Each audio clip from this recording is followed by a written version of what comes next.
Guys, I'm going to do something a little different. And Dr. Jack's been reading chapter books, and I'm going to read a chapter book as well. I will keep reading some picture stories too. These were my favorites when I was a little girl, and I'm sharing them with you. These are the Raggedy Ann stories by Johnny Gruelle. These are the very first Raggedy Ann stories, and I'm going to start by reading the introduction. I always thought the illustrations in this were quite beautiful. I don't know if any of you guys have any rag dolls or any Raggedy Ann or Andy dolls at home. Here's another picture. All right, I am going to read the preface and dedication, and this is written by the author. As I write this, I have before me on my desk, propped against the telephone, an old rag doll, dear old Raggedy Ann, the same Raggedy Ann with which my mother played when a child. There she sits, a trifle loppy and loose-jointed, looking me squarely in the face in a straightforward, honest manner, a twinkle where her shoe-button eyes reflect the electric light. Evidently Raggedy has been to a tea party today, for her face is covered with chocolate. She smiles happily and continuously. True, she has been nibbled by mice who have made nests out of the soft cotton with which she has been stuffed, but Raggedy smiled just as broadly when the mice nibbled at her, for her smile is painted on. What adventures you must have had, Raggedy! What joy and happiness you have brought into this world! And no matter what treatment you have received, how patient you have been! What lessons of kindness and fortitude you might teach could you but talk, with your wisdom of 59 years.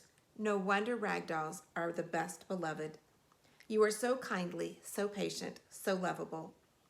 The more you become torn, tattered, and loose-jointed rag dolls, the more you are loved by children.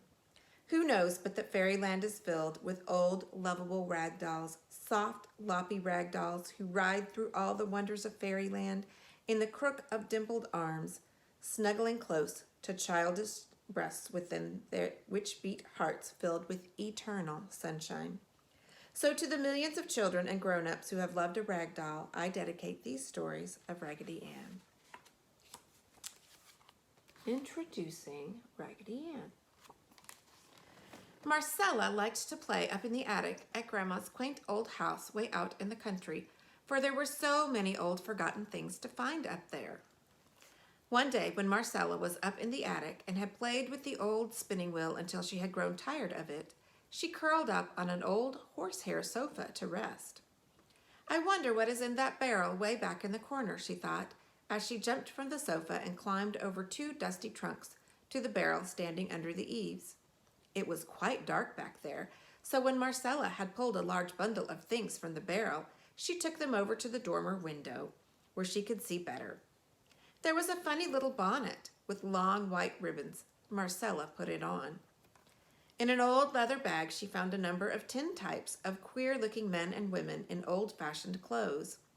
And there was one picture of a very pretty little girl with long curls tied tightly back from her forehead and wearing a long dress and odd pantaloons which reached to her shoe tops.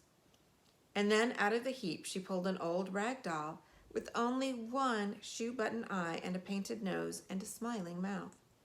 Her dress was of soft material, blue with pretty little flowers and dots all over it. Forgetting everything else in the happiness of her find, Marcella caught up the rag doll and ran downstairs to show it to Grandma. Well, well, where did you find it? Grandma cried. It's old Raggedy Ann. And she went on as she hugged the doll to her. I had forgotten her. She has been in the attic for 50 years, I guess. Well, well. Dear old Raggedy Ann, I will sew another button on her right away. And Grandma went to the machine drawer and got her needle and thread. Marcella watched the sewing while Grandma told how she had played with Raggedy Ann when she was a little girl. Now, Grandma laughed, Raggedy Ann, you have two fine shoe-button eyes, and with them you can see the changes that have taken place in the world while you have been shut up so long in the attic. For Raggedy Ann, you have a new playmate and mistress now, and I hope you both will have as much happiness together as you and I used to have. Then Grandma gave Raggedy Ann to Marcella, saying very seriously, Marcella, let me introduce my very dear friend, Raggedy Ann. Raggedy Ann, this is my granddaughter, Marcella. And Grandma gave the doll a twitch with her fingers in such a way that the rag doll nodded her head to Marcella. "Oh, Grandma, thank you ever and ever so much," Marcella cried as she gave Grandma a hug and a kiss.